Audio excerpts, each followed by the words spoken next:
Sebelum saya ke Pak Edi, kita bicara soal ekonomi nanti, juga ke Mbak Eni, saya ke Mas Imam dulu. Mas Imam tadi sudah disampaikan pemodelan matematik. Ini bisa terjadi ribuan, tentu kita tidak membuat panik, tapi ini adalah pemodelan matematik yang bisa terjadi jika kontak antara satu orang dengan orang lain di luar sana, baik dari orang, dari masyarakatnya tidak memiliki kesadaran, maupun tidak ada tindakan tegas dari otoritas, apakah pemerintah pusat atau pemerintah daerah, untuk betul-betul membatasi antara satu orang dengan orang lain, maka akan terjadi pemodelan matematik itu. Dan efeknya dengan ekonomi yang tadi disampaikan. Apa yang bisa Mas Imam sampaikan sini?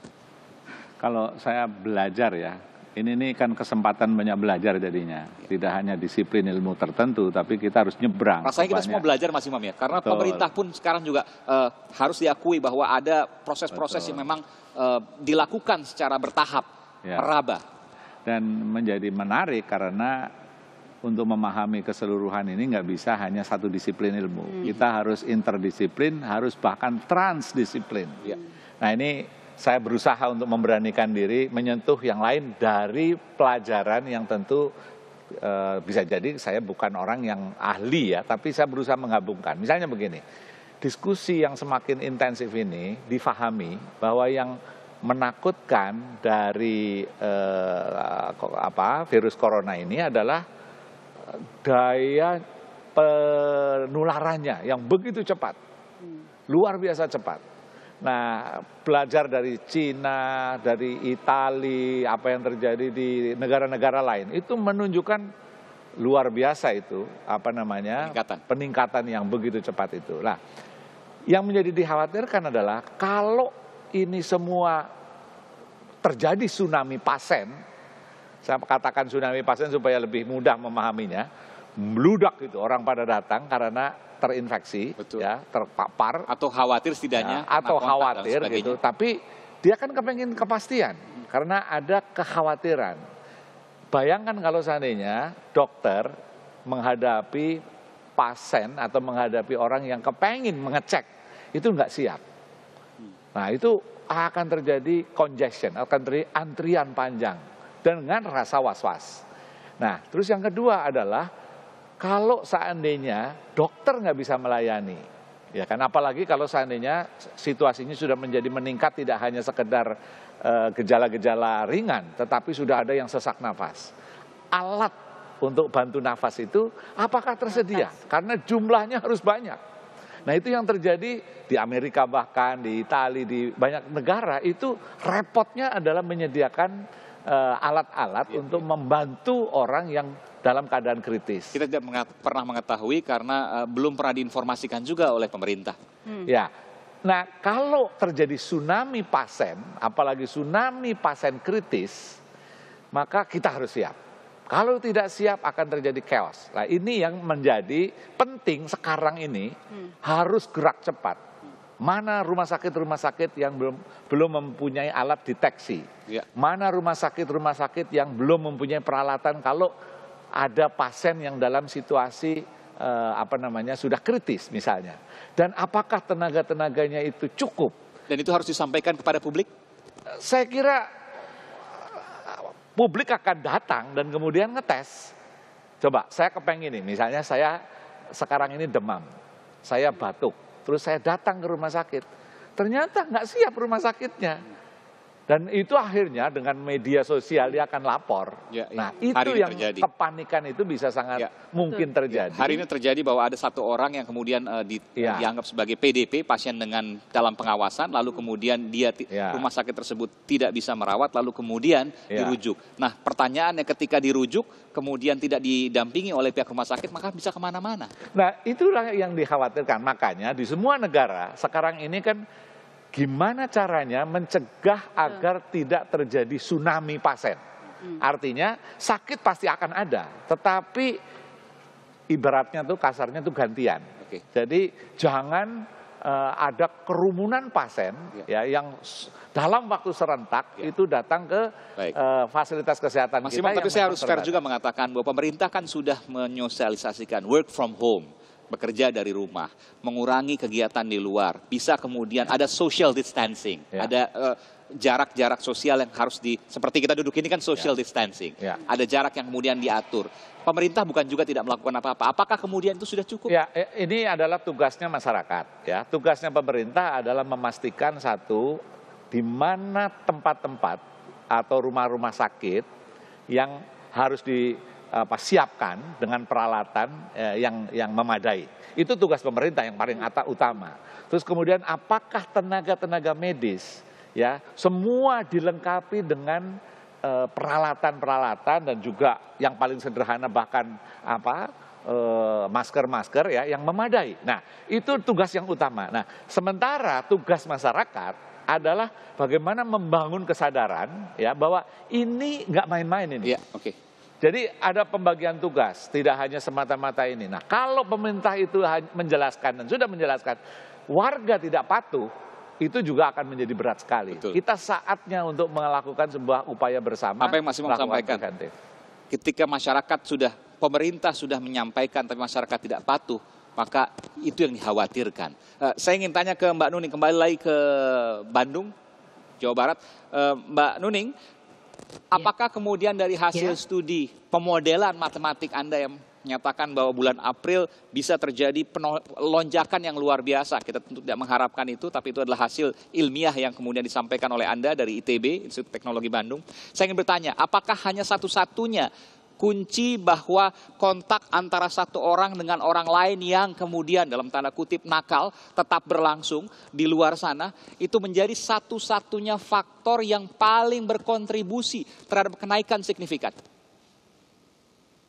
Tentu saja bukan faktor satu-satunya, karena kalau kita lihat begitu kompleks faktor-faktor penyebaran yang bisa menghasilkan kenaikan jumlah kasus begitu.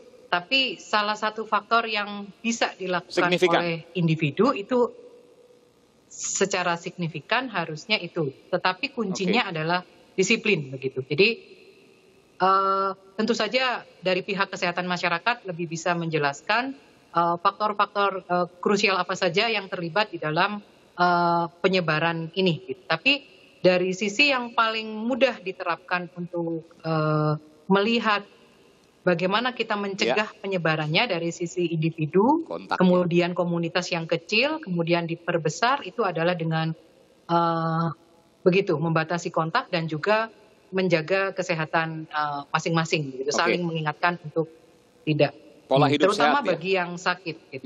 Ya. Pola hidup Jadi, sehat, terutama pola hidup sehat, kemudian kesadaran bagi yang merasa sakit untuk lebih membatasi diri lagi.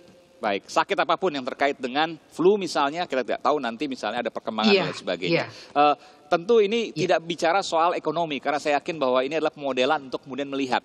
Sementara dari kantor staf presiden berbicara soal ekonomi, saya ingin menengahkan dari apa yang kemudian disampaikan oleh Mbak Nuning dari sisi pemodelan matematik terkait dengan proyeksi jumlah pasien positif corona dengan ekonomi. Bayangan saya kan kontak itu pasti tidak mungkin dibuat katakanlah di bawah 10%, bahkan apalagi 0. Karena mobilitas pasti terjadi.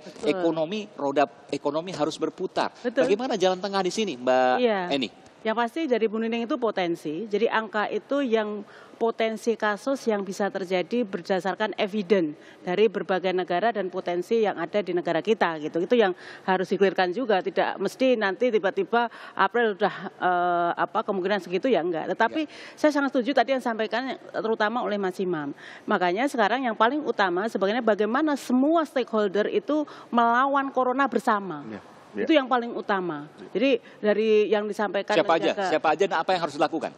Pemerintah sudah pasti, diantaranya pemerintah itu kan yang disampaikan Mas Imam tadi, bagaimana kesiapan dari aparat rumah sakit medis ya, artinya ya tidak hanya rumah sakit, termasuk juga infrastruktur vaskes yang betul-betul ya mampu untuk mengeliminir penyebaran ini, itu yang paling utama gitu. Karena itu penting kalau kita berbicara dampak ekonomi itu kan mengikuti dari seberapa kita menambah posisi level tingkat emergensi kita. Ya. Sekarang alhamdulillah kita masih belum Tapi lah ini dalam. seperti buah si malakama. Satu sisi tidak boleh kemudian kontak, tapi ekonomi mensyaratkan kontak. Ada jual beli misalnya, meskipun ada Betul. online juga ya. Tapi Betul. kan ada misalnya distribusi dan lain Betul, sebagainya. betul, Bagaimana betul. kemudian jalan tengahnya di Betul, sini, Mbak betul. Jadi memang ekonomi kita ini kan 58% informal, dan informal ini kan yang langsung berinteraksi dengan masyarakat, dan informal untuk di switch ke online ataupun digital memang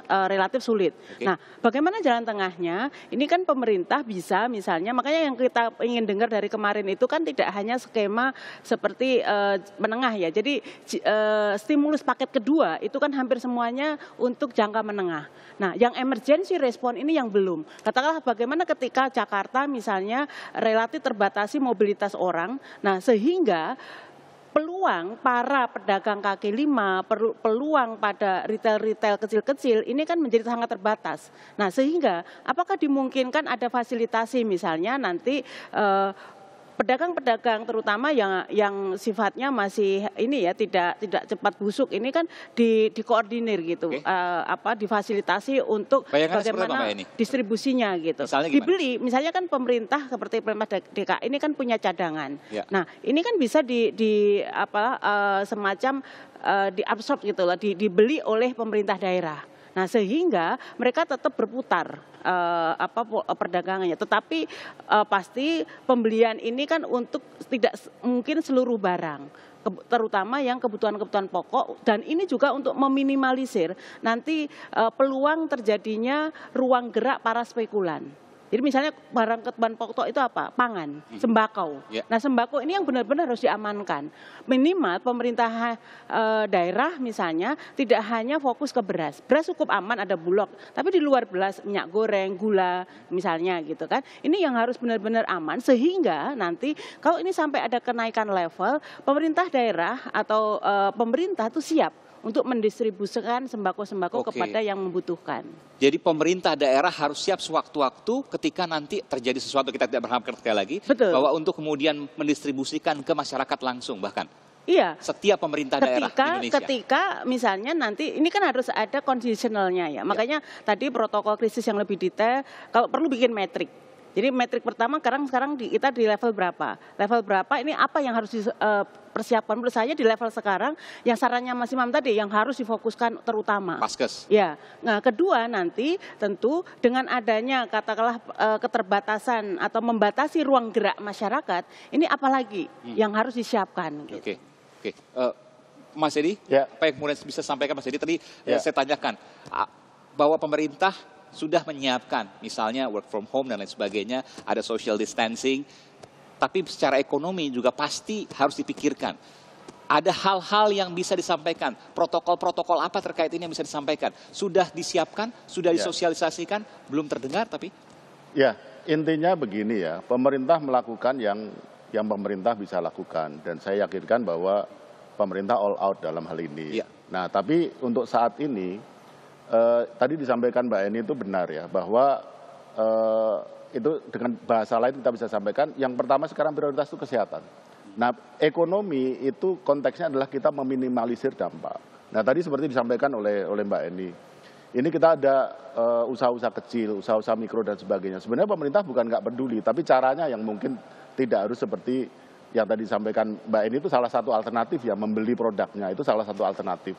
Tapi yang dilakukan pemerintah saat ini adalah terkait dengan program Keluarga Harapan. Itu kan ada dana untuk keluarga yang kurang mampu lah, ada 9,2 juta keluarga penerima manfaat, itu dipercepat pencairannya.